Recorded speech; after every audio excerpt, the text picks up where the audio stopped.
Hello everybody! Alors, on se retrouve cette fois-ci pour une vidéo à propos des assistantes maternelles. J'avais pas pensé à ce sujet-là, mais en fait, on m'a demandé de la faire. Donc, je me dis effectivement, c'est vrai qu'on est passé par pas mal de galères. En plus, on en a eu pour nos 2 enfants. Donc, au moins, je pense être plus ou moins calée sur le sujet et pour vous aiguiller sur comment faire vos recherches, à quoi faire attention, etc. Donc, on va commencer par le commencement. La recherche de l'assistante maternelle ou bien déjà tout d'abord savoir est-ce que votre enfant va en crèche ou en assistante maternelle. Moi pour mes 2 enfants, j'ai fait demande en crèche, demande pour assistante maternelle. Pour ma première, la demande en crèche a été faite, mais sauf que l'acceptation, on la recevait après que je reprenne le travail. Donc en gros, dans tous les cas, il me fallait une assistante maternelle pour le départ, et par la suite, elle aurait pu intégrer la crèche si j'avais une acceptation. Donc on trouve une assistante maternelle, on adore et tout, et après ils nous disent que finalement on est accepté à la crèche. On l'a visité, mais on a quand même refusé, on s'est dit franchement, ça se passe trop bien avec l'assistante maternelle pour qu'on l'enlève. Et puis en plus, il faut savoir que du coup, ça met un peu en porte-à-faux les assistantes maternelles, puisqu'elles se sont engagées avec vous, elles ont refusé des gens. Donc du coup, on s'est dit, bon, bah, tant pis, on a fait des calculs financièrement, ça revenait à peu près au même, donc on s'est dit, ok, on va rester avec l'assistante maternelle. Donc c'est ce qu'on a fait. Après, j'en viendrai à comment les rechercher et tout. Là, pour mon fils, la crèche, on a eu un refus. Donc dans tous les cas, voilà, c'était clair et net. Mais finalement, on préférait quand même aussi l'assistante maternelle parce qu'on avait déjà eu cette expérience avec la première et qu'en plus, il y a quand même une facilité d'organisation puisque il faut savoir qu'avec l'assistante maternelle, vous pouvez déjà mettre en place différentes organisations. C'est-à-dire si vous avez un planning qui roule, si vous savez que tel jour c'est un peu plus tard. Enfin, en fait, c'est plus flexible en général, suivant les assistantes maternelles. Nous, je sais que pour ma fille, on faisait jusqu'à 19h. Toutes les assistantes maternelles ne travaillent pas jusqu'à 19h, mais il y en a. Il y en a même qui travaillent jusqu'à plus tard. Alors que si vous passez par une crèche, c'est vraiment plus compliqué puisque c'est beaucoup plus limité en termes d'horaire.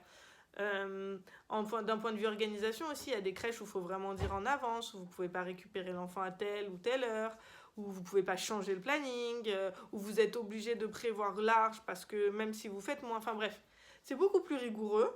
Et d'un point de vue financier, finalement, ça ne nous changeait pas grand-chose. Et en plus de ça, nous, on s'est dit au moins avec une assistante maternelle, c'est vrai que automatiquement, c'est une personne pour 1, 2, 3, 4 enfants maximum, alors qu'à la crèche, c'est beaucoup plus. Donc voilà pourquoi nous, on préfère passer par l'assistante maternelle. Maintenant, je vais vous expliquer comment ça se passe au niveau du choix. Donc nous, on est habités sur deux communes différentes entre ma fille et mon fils, mais ça se passait à peu près pareil. Donc vous vous rapprochez de la mairie, vous leur demandez comment obtenir la liste des assistantes maternelles.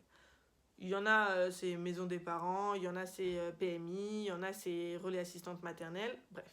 Ils vous envoient la liste. Tout d'abord, pour nous, au niveau des recherches, c'était celle qui était le plus proche de chez nous. Donc j'ai cherché, franchement, il y a en général... Enfin là, sur ma commune actuelle, là, pour mon fils, il y en avait 100. Donc j'ai regardé, ça prend du temps, vous regardez un peu sur Mappy, celles qui sont le plus proches, sauf quand des fois au relais ou la personne qui vous le donne, c'est par quartier, donc ça déjà ça aide. Quand c'est par quartier, vous savez que vous faites d'abord tel quartier. Ensuite, vous allez réfléchir à vos volontés. Est-ce que je veux le faire garder 1 jour, 2 jours, 3 jours, 4 jours, 5 jours par semaine? Combien d'heures par jour? Et quels sont les horaires? C'est très important, ça ce sont les 3 critères qu'elles vont directement vous demander. C'est un contrat de combien d'heures? Quand est-ce que c'est? Et peut-être déjà réfléchir aussi à vos congés, parce que toutes les assistantes maternelles ne prennent pas les mêmes congés, et il y en a que ça importe. Si par exemple vous prenez 10 semaines de congés dans l'année, elles peuvent être perdantes. Bref. Voilà, donc ce sont des contrats un petit peu spéciaux. Je ne vais pas rentrer dans ces spécificités des contrats année incomplète, année complète. Ça, vous reverrez avec vos assistantes maternelles parce que franchement, c'est hyper complexe. En plus, entre ma fille et maintenant, j'ai appris des nouvelles choses. Donc, je ne maîtrise pas assez bien le sujet. Je veux pas vous... Franchement, c'est pas facile. Les contrats en année incomplète, en tout cas, c'est pas facile. Année complète, c'est très facile, mais incomplète, ça veut dire qu'il y a beaucoup moins de semaines travaillées. C'est plus compliqué. Donc, du coup, une fois que vous avez votre liste, que vous savez vos critères, vous les appelez. Bonjour, je voulais savoir, est-ce que vous êtes disponible pour garder un enfant à partir de tel mois? D'accord, alors du coup, ce sera un contrat à combien d'heures? Ce sera un contrat de tant d'heures. D'accord, bah écoutez, si vous voulez, on se rencontre. Ok, on se rencontre. En général, les assistantes maternelles ne veulent pas donner leurs tarifs au téléphone. Elles préfèrent mettre en avant en fait les services qu'elles vont vous proposer, dans quelles conditions sera votre enfant, avant de vous dire le tarif. Ça marche comme ça, voilà, c'est un business et c'est compréhensible. Donc du coup, on se rend compte, c'est hyper important qu'à ce moment-là, vous posiez toutes les questions que vous avez à poser, quitte à les préparer au préalable, Parce que le choix d'une assistante maternelle, c'est très important. Il faut que vous ayez confiance en la personne, il faut qu'il y ait un feeling. C'est pas qu'une histoire de tarif, il y a beaucoup de choses. Donc nous, avec ma fille, ça s'est fait très spontanément. On avait à peu près 5 rendez-vous. Il y en a une, elle avait des chiens. Nous, on n'est pas très animaux. Il y en avait une, ça puait chez elle, donc le tabac froid, donc c'était rédhibitoire pour nous. Et du coup, on est arrivé sur cette assistante maternelle où on a eu le coup de cœur. Et en sortant, tous les deux, on s'est dit, ok, c'est bon. Pour mon fils, c'est pas vraiment passé pareil. J'ai eu plusieurs rendez-vous, mais il n'y a pas eu vraiment de coup de cœur. Puis quand tu passes d'une assistante maternelle avec qui ça se passe super bien, mais comme on a changé de commune, on ne pouvait pas y retourner, c'est un peu compliqué. Mais on voulait quand même avoir le bon feeling, puisque si c'est pour laisser ton enfant et être en panique, ça sert à rien. Donc on est tombé sur une assistante maternelle qui faisait des tarifs très peu chers, qui reprenait son activité, mais avec qui on a quand même eu un bon feeling. Donc on s'est dit, ok, on va y aller. On a signé le contrat pour commencer 2 mois plus tard. Et puis le mois où on est censé reprendre et que je veux l'appeler pour lui dire la date, elle m'annonce qu'en fait elle est malade et qu'elle ne pourra pas prendre mon fils. Donc du coup, on attend 2 mois de... Enfin, Donc du coup, je me mets à appeler tout le monde, rappeler les 100 numéros d'assistantes maternelles de ma commune, appeler des assistantes maternelles des communes voisinales. Non. Je sais plus le mot. Bon, les communes qui nous entourent, aux alentours. Donc ça commence à être fatigant, là, vous appelez, non. Faut savoir que les assistantes maternelles, en tout cas en Ile-de-France, elles sont très demandées. Donc j'y suis que des noms. Ça c'est une prospection, hein. Vraiment, sur 100 numéros, j'ai eu 7 rendez-vous. Et en plus, moi, donc la deuxième fois, comme j'avais déjà eu l'autre qui m'a annulé, je leur disais direct au téléphone, ça sert à rien qu'on se rende compte si vos tarifs ne me conviennent pas, je sais à quel tarif je passe, à quel tarif je ne passe pas. Donc voilà, du coup, on en a vu plusieurs. Et voilà, moi, il y a un truc, c'est que j'aime bien la douceur. Et c'est vrai que c'est ce que je recherchais chez une assistante maternelle, quelqu'un qui est douce, parce que moi, je suis assez dynamique et tout, et j'aime bien que mon enfant il soit apaisé. J'en ai pas trouvé de douce, j'en ai trouvé une, et malheureusement, elle gardait déjà 2 enfants de moins de 18 mois, donc elle n'a pas pu accepter notre fils. Il faut savoir que les assistantes maternelles, elles ont des agréments. Donc elles peuvent être autorisées à avoir 1, 2, 3, comme je vous le disais, ou 4 enfants, suivant ce qu'elles ont chez elles, leurs équipements. Voilà, en fait, c'est je crois que c'est la PMI qui leur donne cet agrément et qui leur dit combien d'enfants elles peuvent garder suivant leurs équipements. C'est très important.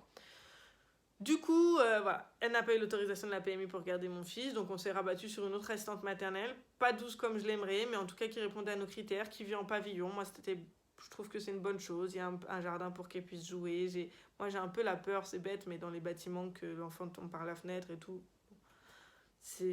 voilà, donc les grandes tours, ça me faisait un peu peur et tout. Voilà. En tout cas, tous ces critères-là, vous voyez, c'est des trucs bêtes, mais je vous les partage. Je vous partage un peu là mon expérience aussi.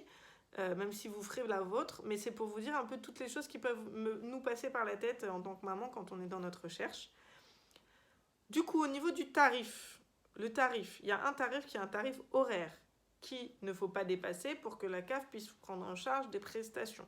Donc c'est un tarif maximum. En général, les assistantes maternelles ne le dépassent pas. Ce tarif horaire, c'est toujours le même. Enfin, elles ne vont pas le changer, c'est ça que je veux dire, mais elles le fixent elles-mêmes. Elles font ce qu'elles veulent au niveau de ce tarif-là. Donc ça peut aller. Pour vous donner une idée, moi pour ma fille c'était 3,70 de l'heure et là pour mon fils c'est 4 € de l'heure. Ensuite vous avez des indemnités d'entretien. Ça c'est chaque jour travaillé par l'assistante maternelle, vous la payez. Si votre enfant n'y va pas parce qu'il est malade ou qu'elle est malade ou peu importe, vous ne le payez pas. C'est vraiment au jour effectif, vous allez payer ces indemnités d'entretien. Pour ma fille c'était 3,50, pour mon fils là c'est 3,50 aussi. Non, 3 € même, je crois. Donc voilà. Et après, vous avez des indemnités de repas si l'assistante maternelle vous fournit le repas. Il y a des assistantes maternelles qu'on a rencontrées qui ne fournissent même pas le repas. Elles ne veulent pas le fournir, elles ne le font pas, elles n'ont pas l'habitude de le faire. Il y en a qui le fournissent, mais vous n'êtes pas obligé. J'ai jamais vu une assistante maternelle qui m'a dit vous êtes obligé de passer par moi pour la nourriture. Vous pouvez aussi fournir votre repas. Moi, je ne suis pas assez organisée, donc ça m'arrange que l'assistante maternelle le fasse. Donc là, c'est pareil, cette année, c'est 3 €. Et pour ma fille, c'était aussi 3,50. Et donc ça, c'est pareil, c'est une fois par jour. Donc au final, quand vous faites votre calcul, donc sur une année complète, par exemple, c'est ce qu'on fait aujourd'hui, on va aller calculer 4 € de l'heure, fois le nombre d'heures par semaine, donc en l'occurrence, là, c'est 32 pour nous, fois 52, c'est le nombre de semaines dans l'année qui seront travaillées, divisé par 12. Et ça vous donne votre montant de salaire de base que vous allez payer votre assistante maternelle. Ensuite, vous y ajouterez donc le nombre de jours travaillés pour calculer les indemnités d'entretien et les indemnités de repas. Il faut savoir que la CAF vous reverse un complément qu'on appelle le complément libre mode de choix de garde, que vous pouvez calculer au préalable déjà sur le site de la CAF pour savoir combien ils vous donneront. Pour ma part, c'est 296 €, donc c'est une bonne participation.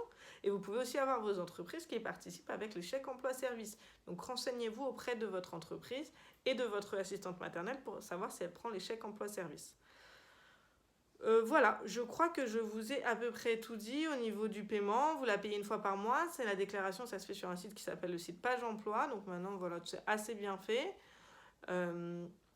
Et puis voilà, après vous fixez vos congés, vous rédigez un contrat avec la personne. Et puis il y a une période d'adaptation qui peut aller d'1 semaine à 2 semaines. Donc votre enfant, il va petit à petit. Et voilà. Je pense que je vous ai tout dit. J'espère que je n'ai pas oublié, que ça vous a un peu aidé. N'hésitez pas si vous avez des questions. Comme d'habitude, mon Instagram, Mélimel Paris, je vous réponds avec grand plaisir. Je vous fais des gros bisous et je vous dis à bientôt.